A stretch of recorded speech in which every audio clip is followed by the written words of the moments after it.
Mansfield.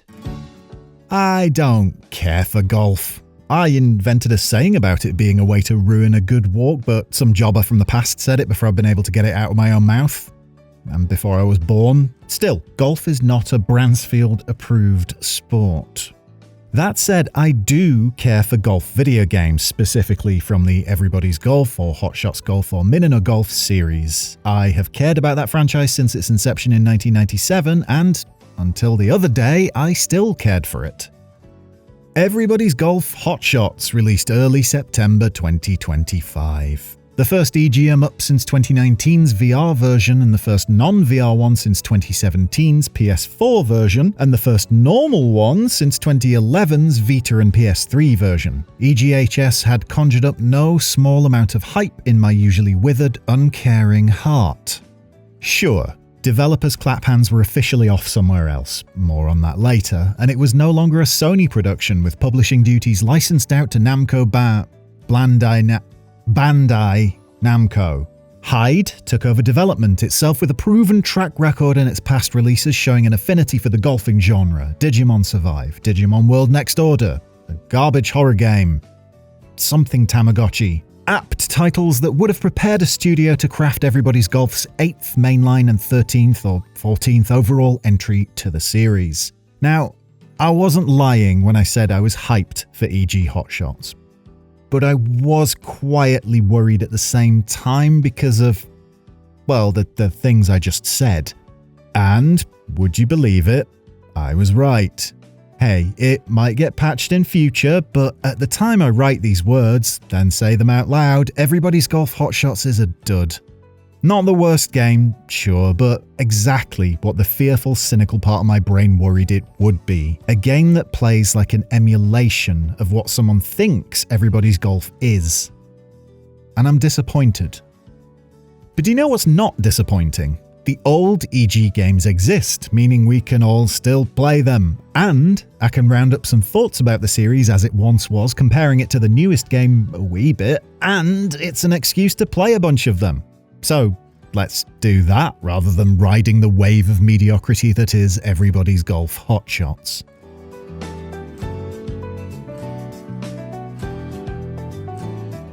The thing is, Everybody's Golf has always worn its cutesy, cartoony and anime-ish visuals as a bit of a mask. The 2025 game seems to want to lean into that vibe, especially the anime one, hard, making an entire thing out of the characterization of your golfers and their stories and their endless good God, I muted them so fast comments. Just like always. But that was never the point.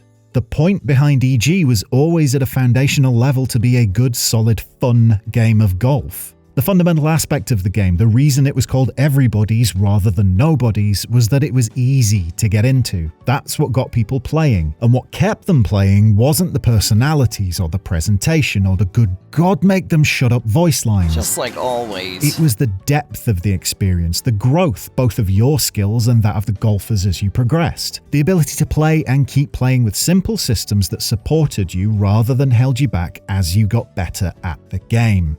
And that's not to say EGHS doesn't feature progression and depth, that it doesn't feature simple systems supporting you as you move further through things. It does. But it's absolutely basted with the personality elements to the point they get in the way of actually playing the thing. And I do mean they quite literally get in the way sometimes, with your golfer engaging in some utterly pointless and stupid animation to really hammer home how much of a wacky personality they are precisely as you're trying to line up your shot. You know, your shot, a thing that requires focus and concentration, not some anime character equivalent of a broken biscuit dancing around and cursing the world that turned against them. I need to refocus. I said I would talk about the old games and play the old games. Old games. The games that felt like they were made by a team with a genuine affection for golf, golfing, and all things golfy.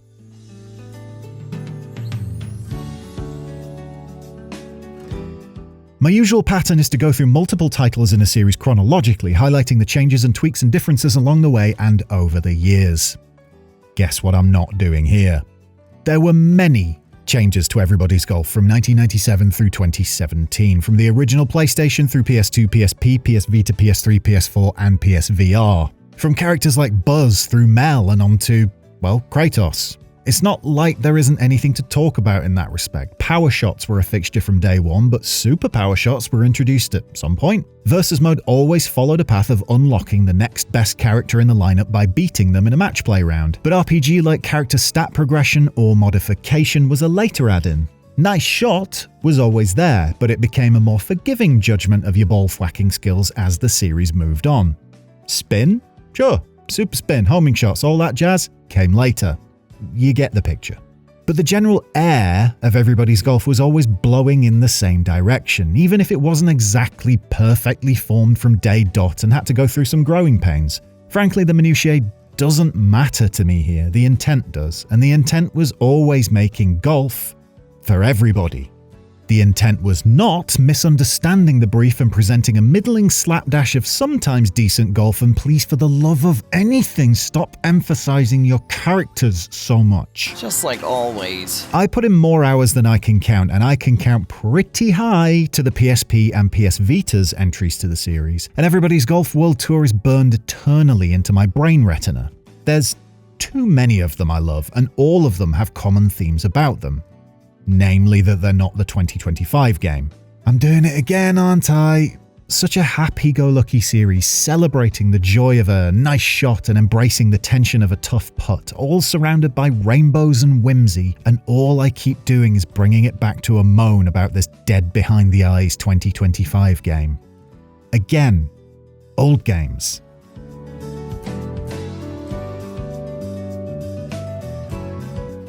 What always stood out for me with the Minna No Hotshot series was how it embraced fun. The presentation was one thing, sure, but the addition of, let's go with less than realistic elements to the actual mechanics of play was what made it a step above. Those super spin, homing shot, power shotty bits and pieces made sure Everybody's Golf landed just on the right side of video gamey without completely diluting the core clubbing experience. Thing is, it was precisely because I like those core golfing mechanics so much I often tried other serious golf games through the years, and that research always showed, yes, I wanted the 3-press shot system, the bunkers and the dog legs and the urge to eagle every par 5 in sight. I just didn't want it in the way they did it. Everybody's Golf took itself seriously mechanically, while being self-aware enough to realize it shouldn't take itself entirely seriously. Those foundations, like I said, were solid. It made for a space where the devs could build whatever they wanted on top and see if it helped or hindered the overall experience. If it worked, cool, you've got something fresh and unique resting safely atop a firm grounding of golf. If one of those new things didn't work, scrap it. Nothing's been lost because the core of the game is so fundamentally sound. PGA 2K and the Golf Club and Tiger Woods and whatever else didn't afford themselves the luxury of building out on top of their respective cores. Which is fine, they weren't trying to do that to begin with. They wanted to be simulations of the real world rather than of the fun of golf. It just meant those other golf games would always be merely the alternatives in the world of Bransfield rather than the main events. If you can't super sidespin your ball into the pin to make it pirouette its way up and down into the hole, I don't really care about your golf game, to be honest. But, as 2025 showed, there was more to that attraction than just varieties of superspin. I never did expect a proper Everybody's Golf title to be consigned to the alternatives pile, but here and now that's where we are.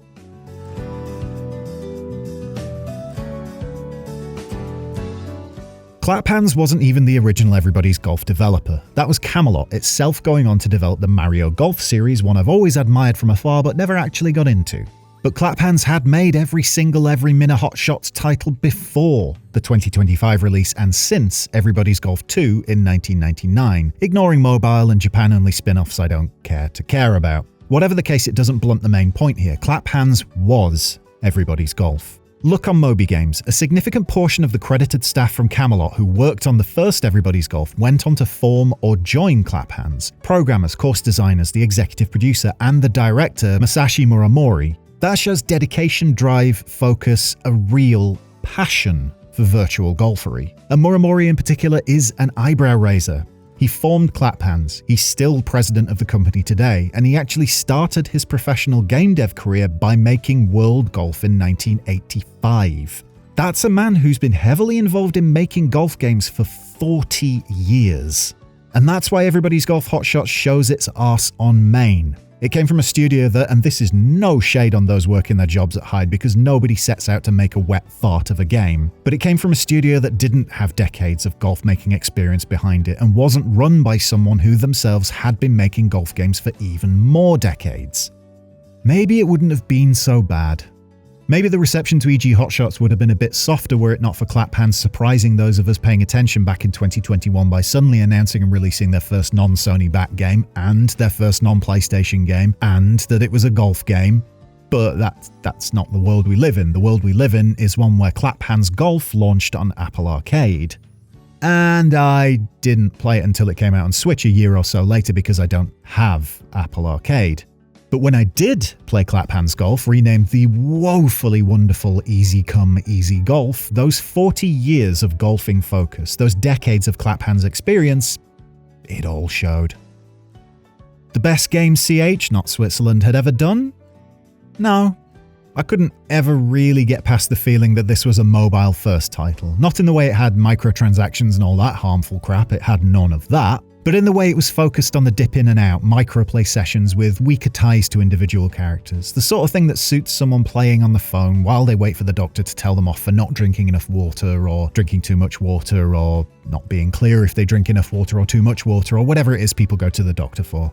It wasn't shallow, and the core, the foundation I keep talking about, was still utterly solid. I've played Easy Come Easy Golf more than any other game on my Switch, and I'm playing it even more now since a surprise frame rate and quality of life update launched pretty much day and date with Everybody's Golf Hotshots. Even if there was anything to play on Switch 2, I'd still be playing Clap Hanz's game more than anything else on Ninty's most recent device.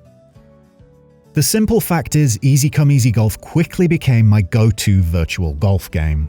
It might not be labelled with Everybody's or Hotshots or Minna No, and it turns out that just doesn't matter. All it has to be is a golf game from Clap Hanz for it to be a golf game for everybody. And when Clap Hanz comes back, probably as a surprise because they don't seem to announce things in advance these days, with a proper mainline golf game that isn't a port of an iOS title, I will be slobbering all over it. Because even in a slightly compromised presentation like Easy Come Easy Golf, the central experience of it all is still joyful, fun video game golf. Now, not for 1 second do I honestly think Everybody's Golf Hotshots would have been warmly received in a world where Clap Hanz had fallen off the map. But I do think the ire I feel for Blandai's facsimile of the franchise wouldn't have been quite as strong as it is were it not for the fact that Clap Hanz just casually trotted out yet another banger of a golf game. And I have not for 1 second had anything like the feeling of pure joy-tinged fun with Everybody's Golf Hotshots that always comes with Clap Hanz games. At best, I've felt myself slipping into a play for tournaments on the trot mindset, which, fair to say, is typical behaviour for me with EGs of the past. And that's cool. But my main experience with Hyde's game has been one of wrestling with emotions as I wonder, often while screeching aloud, why the Shot Hit Swing Club marker thing is about 1 pixel wide and very easily blends into the background. Hey, not like you'd need to be able to easily see that or anything, is it? I cannot allow my mantra to become one big disappointed sigh. I just can't. I need a new one. So, chant it with me. The old Everybody's Golf games still exist, and I can still play them. And Easy Come Easy Golf is an objectively terrible name. Thanks for watching, and thanks to my birdilicious patrons on Patreon for their below par support. Yes, the idiom typically has negative connotations, but I'm talking about golf here and you want to be below par, so what I'm saying is they're good. I should have said above par, but then I'd be here explaining why I actually mean that as a good thing, even though in golf being above par is bad, and I'll just click the link below or at the end of the video.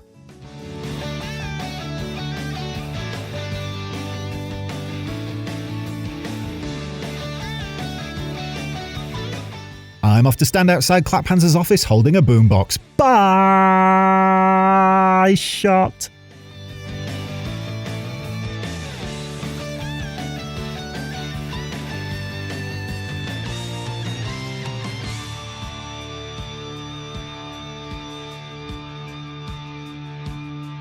This is the end for me.